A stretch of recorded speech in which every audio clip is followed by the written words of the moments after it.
ఈ లోకంలో ఉన్న వాళ్ళకి ఆ బెంగ లేదు.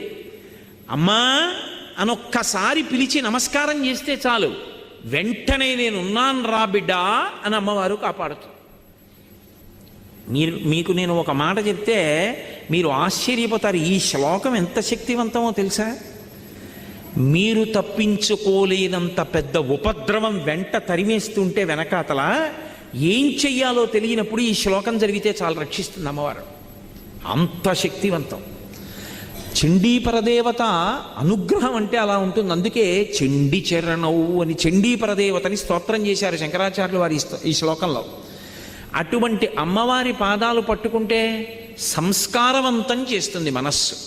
ఇక్కడ మీరు నన్ను ఒక ప్రశ్న అడగచ్చు, ఏమండి ఒకవేళ అసలు కోర్కెల మీద వ్యామోహం పోక, అసలు వ్యామోహం అనేటటువంటిది పోతే కదండి ధర్మబద్ధం చేసుకుందామన్న కోరిక. ఆయన